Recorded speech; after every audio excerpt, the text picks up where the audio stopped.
Fala meus amigos, estamos começando aqui mais um vídeo do canal, enquanto eu sigo aturando aqui a intromissão nojenta dessa gente fedorenta na minha vida privada.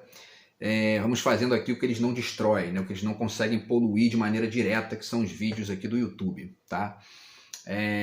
No vídeo de hoje a gente vai finalizar a reflexão sobre a questão do pobre de direita, a questão das bases do PT, né? Que foi aquela ponderação trazida pelo Mano Brown há 4 anos e pouco lá, né, em 2018, na campanha do Haddad, na qual ele fez aquela intervenção, né, numa reunião do PT, dizendo que o PT estava perdendo as eleições porque tinha perdido a base, não estava se comunicando direito, né, com as bases e tal, e que isso seria de fato ali a causa da derrota. A gente já fez várias reflexões aqui nos 2 últimos vídeos, quem quiser, tá, é interessante ir lá para poder entender um pouco até da sequência que eu criei aqui, tá? Mas o fato é que eu discordo um pouco dele nesse sentido, porque a gente tinha ali, na verdade, uma realidade, né, absurdamente criminosa mesmo, né, contra a esquerda, contra o Lula e tal. O Lula estava preso naquela época, né, seria o principal garoto propaganda do Haddad.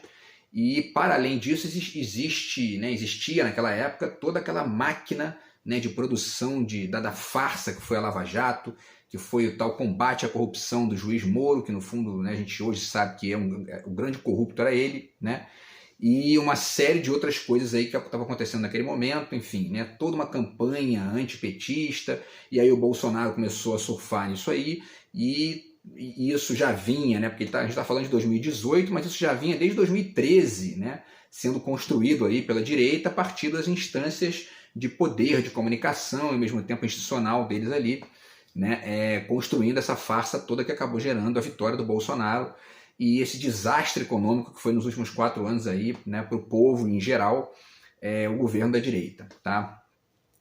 Então, de qualquer maneira, a fala dele tem uma grande validade também, que é chamar atenção para a necessidade de tentar começar a deslocar isso, né? Porque o ponto está aí. É importante traçar de saída aqui qual é o ponto para que o encaminhamento da coisa seja feito sem perda de tempo, né? Não adianta ficar tentando estabelecer uma base, né, do povo brasileiro que não foi atingida pelo Lula ou pelo Haddad ou pelo PT ou pela esquerda, porque não soube se comunicar com essa base. Muitas vezes o problema está nessa base, né? Essa é a grande reflexão aqui que eu acho importante de contribuir nesse vídeo, tá? Porque senão a gente fica achando, né, que não, o sujeito votou no Bolsonaro totalmente consciente do que ele estava fazendo, sabia ali o desenho, entendia as diferenças entre o projeto da esquerda e o projeto da direita, sabia quem era o Paulo Guedes, sabia o que é neoliberalismo, né, entende essas diferenças de projeto e a maioria não entende. Tanto não entende que dou 2 exemplos aqui de que não entendem, né? Primeiro, elegeram o Bolsonaro, né? E aí deu a titica que deu aí, como disse o Lula, né? Quer dizer, trouxe a volta da fome, trouxe, né, o encarecimento dos produtos, o encarecimento do combustível, né, através do PPI, enfim, e aí isso encareceu quase tudo, né? O supermercado ficou tudo muito mais caro, porque os caminhões, né, que levam os produtos para o mercado da distribuidora, eles se movimentam com combustível, né, o diesel, e o diesel estava muito caro, isso é embutido nos produtos e chega no consumidor final muito mais caro, né? Hoje a gasolina está, né, bem mais tranquila aí do que na época do Bolsonaro, e porque o PPI já foi desarticulado, foi desconectado lá da esfera de governo, e isso trouxe uma melhoria para a vida das pessoas. Está todo mundo comprando carne mais barato, comendo melhor, tendo poder de compra, né? O Bolsonaro passou o mandato inteiro, 4 anos, sem dar R$1 de aumento real para o salário mínimo. O aumento real é aquele acima da inflação, né? Chamado aumento real. Enfim, então tudo isso aí é fruto de uma alienação da pessoa que é pobre ou classe média e vota no... O rico não, né? Que o rico ganha sempre, né? Então o rico votar num bosta desse, né, a gente compreende, né? Agora, classe média baixa, classe C, D, E, ali e tal, votar no Bolsonaro, a gente tem que pensar isso e refletir isso, né, para além de achar que só, enfim, tá só a culpa estaria na esquerda, né, enfim, tá? Então, tem esse desenho, né, quer dizer, o pobre de direita vota na direita, né, porque se identifica ali a partir de uma via que aí o Gessé, falamos do Gessé Souza também, né, que ele se identifica a partir de uma via meio torta ali, né, meio ligada mais a essa história escravista do Brasil e ao mesmo tempo, enfim, né, a falta de percepção de fato desse cenário econômico e ao mesmo tempo uma coisa mais de cunho pessoal ali, ligada àquela questão, né, de querer ser igual ao rico e não igual ao pobre, e isso cria toda uma lógica estratificada na sociedade que impede que a gente avance para um estágio mais civilizado no nível político, né, que é o estágio, por exemplo, que acontece na Europa, que né, tem os seus defeitos, tem os seus problemas, mas o grande problema da Europa, e aí vale fazer essa distinção aqui também, né, para poder, inclusive, ajudar nessa reflexão. O grande problema da Europa hoje, né, são os imigrantes. Agora, por que o europeu se incomoda com os imigrantes? Para além do racismo que existe, é um fato, né? A gente teve casos aí recentes do Vinícius Júnior, né, sofrendo lá racismo na Espanha.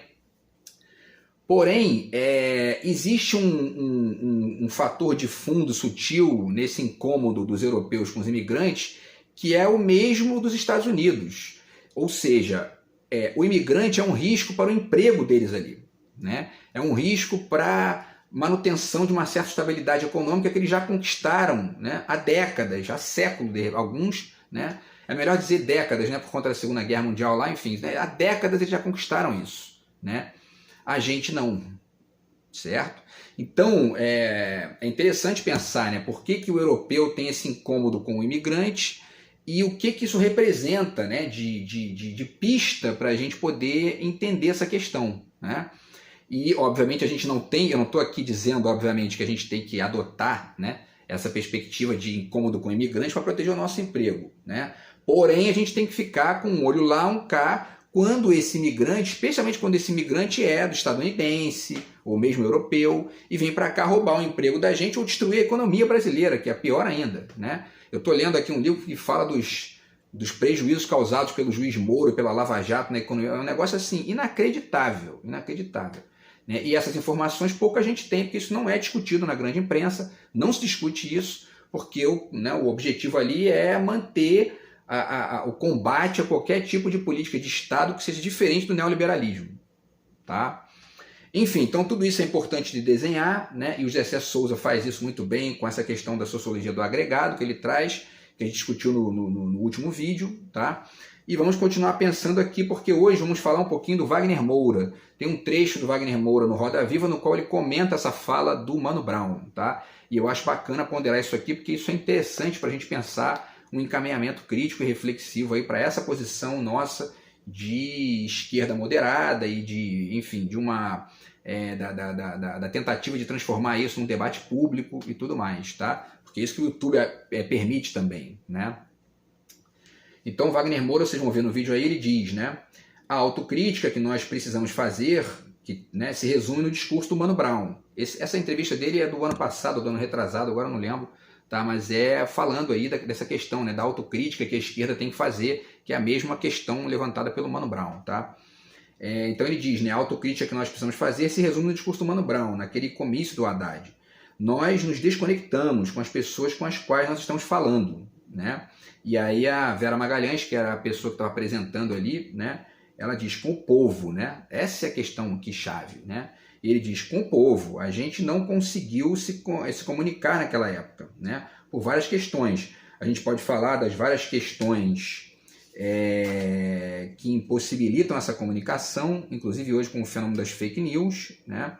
E aí já vale um parêntese, né? Quer dizer, a dificuldade dessa comunicação tem a ver com as fake news e tem a ver também com isso que eu falei, quer dizer, com a construção de um golpe, mas um golpe assim, né, estratosférico, que essa construção foi durando 5 anos.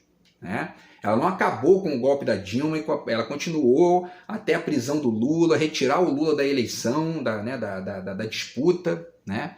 E aí, a partir dessa retirada do Lula da disputa, a aposta, né, que o establishment, né, que o mercado financeiro e que os ricos fizeram no Bolsonaro, mesmo e apesar dele ser o verme baixo nível que ele é, mas aquela gente não está nem aí para isso. O importante, vocês veem esse Milei agora aí, que teve a eleição na Argentina, ele perdeu ontem, né, ficou em segundo lugar, mas vai ter segundo turno e ainda tem o risco dele ganhar, porque o poder econômico, de maneira geral, eles não estão nem aí se o cara é baixo nível, se o cara é retardado, né, se é um Bolsonaro, se é um Milei. O importante é dar lucro para eles. Né? Essa gente não tem projeto de país nenhum. O projeto deles é estritamente pessoal, eles dizem isso. Ó, o Estado tem que ser mínimo, né? É isso aí mesmo, entendeu? Economia de mercado, liberdade, que é a conversinha fiada do tal do Milei. Né? Liberdade, mas ele não quer punir ninguém da ditadura. Ele quer, pelo contrário, ele quer retirar as punições dos ditadores. Então, que liberdade é essa? Né? É esse vínculo aí, essa proximidade muito, muito reveladora da tal liberdade de mercado com a liberdade de ditadura. Né? Tá? Enfim, então, esse é um dos cenários que demonstra essa impossibilidade de comunicação aqui que o Wagner Moura cita, né, na entrevista dele. Tá? E aí ele fala das fake news, a gente já fez vídeo sobre isso aqui também, isso também é um fenômeno complicadíssimo, que agora a gente está começando aí a tentar, né, deslocar isso não só a partir da legislação, mas também a partir da prática ali da guerrilha, entre aspas, política, e o Janones tem feito um trabalho bacana nesse sentido aí, vários outros, né, integrantes da esquerda também tentando começar a atuar nesse cenário aí, né, desses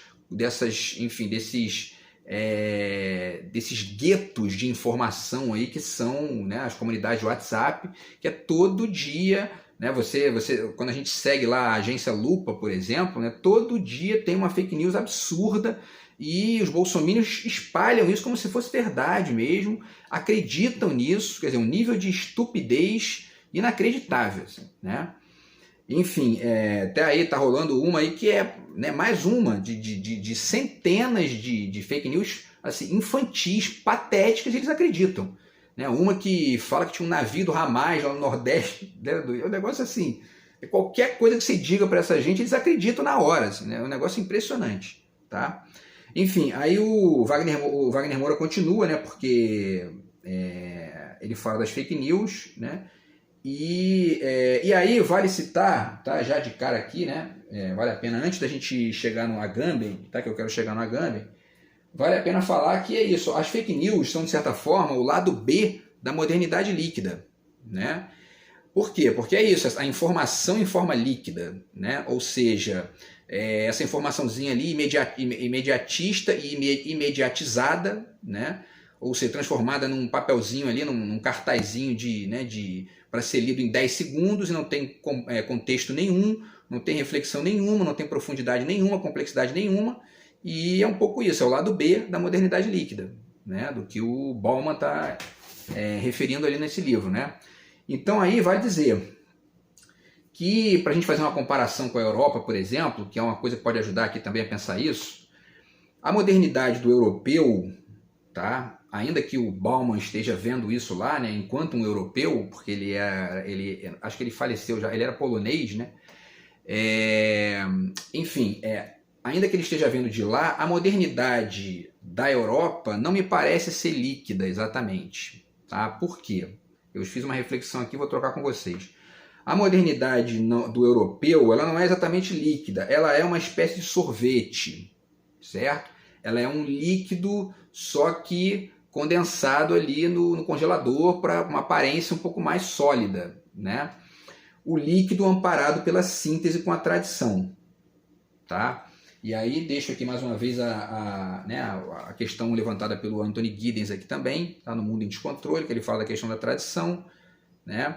Tá? É uma questão importante para pensar nisso aí também, porque os europeus construíram a sua tradição, né? O livro da Pascal Casanova ajuda a entender isso também, quer dizer, eles fizeram um contraponto com o latim. A gente não teve contraponto nenhum aqui, né? A gente adotou a língua do colonizador e isso se configurou nas instituições, né? Nos acordos ali que foram sendo, enfim, a história do Brasil toda aí que, né, a gente já sabe qual foi, né? E essa história de desconexão com o latim na Europa, ela deriva lá de 1500, né? E o processo foi caminhando, quer dizer, né, a Europa estava fazendo ali o romantismo pensando em questões complexas de tal ordem, né? O romantismo alemão, o romantismo francês, é uma coisa muito mais complexa ali, uma produção extremamente complexa, e a gente estava aqui defendendo o indígena, ainda tendo que, né, trazer o indígena para, né, para ser defendido, porque nem isso ainda tinha sido feito, né? Então, quer dizer, a gente está muito atrasado no sentido de produzir essa síntese entre a modernidade e a tradição que o europeu já fez há muito tempo, né?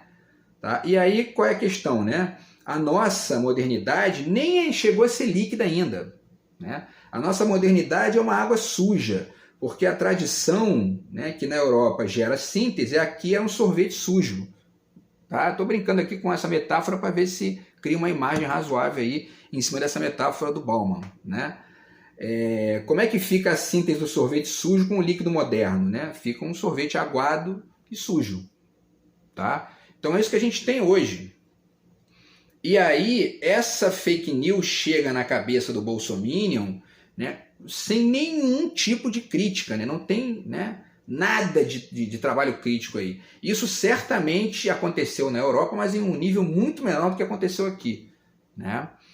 Então, assim, é interessante a gente pensar, né, porque, e mesmo que isso tenha ganhado algum tipo de, né, de repente, peso em algum país da Europa qualquer, talvez uma Itália da vida lá, que já tem uma certa tendência fascista também, mas enfim, isso é rapidamente dialetizado ali, coisa que aqui isso demora. Tanto é que o Bolsonaro quase venceu de novo, né?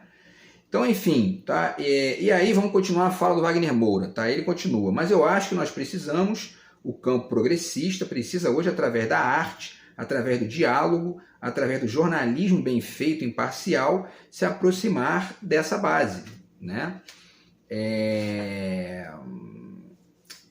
Enfim, né? E aí ele finaliza dessa maneira, tá? Então, quer dizer, vale chamar atenção aqui para a importância da arte, que ele diz, porque eu já falei aqui que essa... se a gente compreende que o político que está em campanha, que quer ser eleito, né, que ele quer chegar no coração do eleitor, ele não pode atacar o eleitor. Então ele não pode dizer essas verdades aqui, ó, você é alienado. Você votou no Bolsonaro, você é alienado, você está aí jogando dando tiro no seu próprio pé, né? Então isso não vai vir. Esse trabalho aqui crítico, esse diálogo, né, esse confronto com essa contradição, não vai vir do político que está em campanha, né? Então a gente tem que fazer isso através da arte, através da filosofia, através da escola, através da universidade, através do diálogo nas ruas, com as pessoas, com os amigos, né? Para que isso possa ficar mais evidente na cabeça das pessoas, e as pessoas começarem a entender, ó, pô, né, eleger essa gente não dá certo, né? Tá? Então, enfim, e aí ele fala da questão do jornalismo bem feito, jornalismo imparcial, e é muito difícil encontrar isso, quer dizer, jornalismo imparcial não existe, isso não faz sentido, né? O que existe é um jornalismo comercial, com interesses neoliberais, e que ao mesmo tempo abre um espaço nos costumes ali também, mas que na economia é radicalmente conectado com o interesse dos Estados Unidos, da direita, dos ricos, de quem está pagando ali, né, o serviço, ou seja, a propaganda, né, e tudo mais, tá? E ao mesmo tempo existe uma mídia de esquerda que também está tentando ganhar espaço, tem a Carta Capital, tem o 247, tem, enfim, a Fórum, tem outros veículos que também não são exatamente noticiosos no sentido estrito, né, e que trabalham as informações de uma forma mais ampla, uma revista cult, enfim, né, e tem outros sites aí bacanas também. Então é interessante de jogar nessa, né, perceber essas diferenças, porque no final das contas é isso, é ver quem é que está escolhendo o projeto melhor, né? Em política é assim que funciona, tá? Enfim, e aí se aproximar dessa base. Então, se aproximar dessa base é entender quem é essa base. Isso é importante, né? Então aí chego na reflexão chave aqui. Quem é o povo? Quem é a base, né? Como que a arte pode ajudar a enxergar esse problema? Como é que ela pode criar esse diálogo, tá? A primeira ponderação é de que não é a esquerda que tem que fazer autocrítica nesse caso. Essa é a minha opinião, já falei aqui, repito, né? É o Brasil que tem que fazer autocrítica. O Brasil tem que entender a direita que tem, não só a direita conservadora, violenta, né, tipo Bolsonaro, mas a direita neoliberal, como Paulo Guedes, que se conecta com um violento, um protofascista, projetinho de ditador, porque eles estão nem aí para isso. O importante é dar dinheiro para eles. E que se dane a empregada que quer viajar para Disney, não pode. Que isso? Praia tem que privatizar, não pode, tá cheio de pobre na praia, que isso? Isso é um verme, tem que dialetizar esse sujeito, porque ele é tão escroto quanto o Bolsonaro. A diferença é que ele, né, o establishment cria uma divisãozinha ali. Não, ele é neoliberal, né, um economista de sucesso. O outro não, o outro é um retardadinho, né, um bosta violento, entendeu? Mas interessa para eles, porque cria essa conexão, eles estão no jogo, né? E aí, então, né, para quê? Para que a gente possa, né, para que a direita não volte, para que o Bolsonaro não volte, e para que a direita perca espaço, né? E para que o neoliberalismo seja entendido como o que é, ou seja, como a manifestação atual da subserviência e da estratificação apontadas pelo Gessé Souza e pelo Nelson Rodrigues também, né, no complexo de vira-lata, tá? E aí eu falei né, da primeira questão lá, né, envolvendo a alienação e tal, e a segunda questão a gente percebe nitidamente quando a gente olha o cenário eleitoral e vê que 32 milhões de pessoas votaram no Lula para presidente e num deputado de direita, porque a equação ficou essa aí no Congresso, né? O Lula ganhou 50% dos votos, 51% lá, né? E a esquerda ficou com 20%, eu acho, dos votos no Congresso. Quer dizer, a pessoa que fez isso não entendeu ainda o jogo. Não entendeu ainda o jogo. Porque você não pode votar no... Porque o cara que votou no Bolsonaro, é compreensível que ele vote num deputado de direita. E essa pessoa tem que também ser... A gente tem que conversar com essas pessoas, dialogar, tentar transmitir essa ideia, mas essas pessoas são mais difíceis de alcançar e, ao mesmo tempo, a estratégia de debate é outra. Essa aproximação, né, com essa base do Brasil é outra. E essa base está bem descrita pelo Gessé Souza ali, com alguns acréscimos. Agora, e essa pessoa que votou no Lula para presidente e num deputado de direita? Essa pessoa é preciso chamar atenção. Essa aí é até mais rápido de fazer ela entender, ou enfim, né, de dialogar com ela no sentido de tentar mostrar, ó, você criou uma realidade ali que o cara está sendo chantageado por essa gente lá. Né? Simples assim, tá? Então, enfim, é votar melhor, né, para o Congresso, para o Senado, para as prefeituras, para os governos estaduais, para as câmaras de vereadores. O próximo passo civilizatório do Brasil no âmbito da política de governo, etc., é diminuir o protagonismo da direita nessas instâncias todas aqui. Senão a gente não caminha. A gente dá 2, 3 passos, eles empurram 2, 3 passos para trás. Né? E vai ficando nisso aí, ó. Tá? Então, assim, o Oswald dizia, né, que o brasileiro médio gosta de imitar. O que é essa imitação hoje? Né? Hoje ela parece, inclusive, disfarçada de... essa imitação aparece até disfarçada de antropofagia, em certos riquinhos que ficam numa posição cosmopolita, no fundo, babando o ovo dos Estados Unidos, disfarçadinho de globalização. Tá? Enfim, né? E aí fica com essa conversa de comer o que é outro, entendeu? E no fundo é os Estados Unidos, no âmbito da economia e no âmbito da política de Estado, eles não são digeríveis.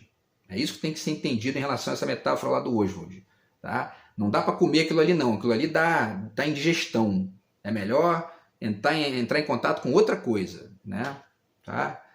Enfim, porque o neoliberalismo é isso, nessa metáfora aqui, o neoliberalismo acaba virando uma esofagite, né? Você não consegue engolir mais nada, porque eles travam tudo ali. Não pode, teto de gastos, não pode investir. O investimento, estava lendo aqui, investimento público da Petrobras chegou com a Dilma a 48 bilhões de reais, hoje está em 8, quer dizer, ano passado ficou em 8 bilhões. A direita foi destruindo o investimento público da Petrobras, porque é isso que eles são, né? Tá? Ao mesmo tempo que aumentaram de maneira estratosférica o lucro dos acionistas da empresa, muitos deles morando lá fora. Quer dizer, essa gente não tem projeto de país nenhum. Eles são aqui ou, né, enfim, é uma gente que fica aqui comendo o dinheiro, né, para si, né, para si próprio, ou eles estão dando dinheiro na mão de gringo, né, para os gringos ganharem muito dinheiro com a nossa pobreza aqui. Tá? Tá, pessoal? Então, enfim, e aí, depois de desenhado isso, é pensar, né? Faz sentido dialogar com essa base? Em que nível, né? Se essa base se autorreproduz como farsa, é essa linguagem que a gente tem que falar? Né? Porque a direita brasileira é uma farsa, né? Essa base que vai norteando a cabeça do pobre de direita, do classe média de direita, né? Isso é uma farsa, é uma farsa. Então não é aí que a gente tem que chegar, a gente não tem que dialogar com essa base no sentido de, como diz o Mano Brown, ou como diz uma certa perspectiva nesse ponto aí, de falar a linguagem do povo. Não, a gente tem que dialetizar isso, né? Tá? Ou é preciso usar, né, essa farsa contra ela mesma para que a síntese seja um caminho em progresso e, ao mesmo tempo, a percepção efetiva da nossa farsa, né, do que a gente é como farsa, ou seja, enquanto direita no Brasil. Tá? Se a gente não fizer isso, a direita vai voltar sempre. Tá? E aí, para finalizar, deixo aqui a reflexão, tá, em cima da questão levantada pelo Agamben. Tá? Ele fala aqui dessa questão aqui, tá, no Meio Sem Fim. Ele põe em questão aqui o conceito de povo, porque o Wagner Moura citou isso aqui na fala dele, que é uma fala comentando, né, o Mano Brown. Então é interessante pensar o que é isso, o que é o povo brasileiro, né? Vale fazer até mais vídeo aqui, que eu já fiz vídeo sobre isso, mas vale fazer de novo. Tá? Mas o Agamben fala aqui, rapidamente, tá, na página 66, ele fala que no final das contas, né, todos os povos são bandos e ciganos e todas as línguas são gírias, né? E aí ele está chamando a atenção por quê? Porque o Agamben está nessa posição radicalmente cosmopolita, pós-moderna, né, complexa, de entender que no fundo é isso mesmo, todo mundo é cigano, todo mundo é bando, né? Você não se resume ao território onde você nasceu. O problema é que se você fica só nessa aqui, você ignora os jogos complexos da política local, que os Estados Unidos não ignoram, que a Europa do Agamben não ignora, né? Que a China não ignora, né? E que a gente aqui, como tem uma estrutura de base muito cigana também, né? Muito bando, a gente é vítima muito mais fácil do que o europeu, do que o estadunidense, do que o chinês, dessa pós-modernidade cosmopolita e aparentemente complexa, desconectada do local. Então quem é o povo brasileiro? Quem é esse povo? Quem é essa base aí? Né? Essa base é isso que o Gessé Souza está falando, mas uma multiplicidade muito mais ampla de coisas, inclusive essa modernidade líquida meio que água suja aqui no Brasil. Né? Porque a gente não tem essa lógica, essa dialética com a tradição que eles têm lá. E também não tem o poderio econômico e o poderio, né, bélico que os Estados Unidos têm. Né? Então essa dialética que a gente faz aqui, a gente tem que entender, né, com quem está falando exatamente. Né? Porque aí entra a reflexão final do vídeo aqui, tá? Que eu vou até de repente fazer mais um vídeo aí discutindo essa questão aqui do povo e tal, de maneira mais ampla. Mas a questão aqui é chamar atenção para o fato, tá, de que ao mesmo tempo em que o pobre de direita, né, ele é um agregado do rico, né, e o classe média de direita também é um agregado do rico, o rico no Brasil é um agregado do estadunidense. Né? Ele não é um protagonista estrito sensu, ele é um agregado do discurso estadunidense. Por quê? Porque nós temos aqui no Brasil, está aqui, deixa a reflexão aqui do Darcy Ribeiro, o povo brasileiro, ele fala do mazombismo aqui, que existe nitidamente um neomazombismo na direita brasileira. Né? Quer dizer, a aquiescência, a crítica, a reflexiva e refletida, né, do ideário neoliberal para a gente aqui, que no limite do projeto político de Estado gera pobreza, volta da fome, crise econômica, né, desgaste em todos os níveis do consumo, da renda, do trabalho, desemprego, né, e não gera, enfim, não gera um avanço do país de fato para um lugar que seja protagonista, que é o que a gente merece. Né? Para finalizar aqui, né, o juiz Moro e a sua trupe destruíram as empreiteiras brasileiras. Por quê? Porque cometeram crimes, pagaram propina, suborno, etc. O que ele fez? Ele não puniu as pessoas, ele puniu as empresas. E aí ele acabou punindo também os trabalhadores, o emprego, o lucro, a renda, o consumo. Né? Os Estados Unidos não fazem isso. Eles punem lá, né, as pessoas, mas não destroem as empresas, não destroem os empregos. Por quê? Porque eles não são neomazombos, porque eles não são neoliberais. Isso é importante da gente desenhar aqui para poder ter esse diálogo de maneira mais ampla com o pobre de direita, com a classe média de direita, tá? Tentar mostrar que eles estão, na verdade, dando tiro no pé o tempo todo, votando em gente como Bolsonaro, como Paulo Guedes, tá? Então, foi essa reflexão desses 3 vídeos aqui, articulando, né, o Mano Brown com o Gessé Souza, com o Agamben, com, enfim, o Darcy Ribeiro aqui e o Wagner Moura, para a gente continuar tentando pensar aí essas questões ligadas ao Brasil. Beleza, pessoal? Então é isso. A gente volta no próximo vídeo do canal. Um grande abraço, tamo junto.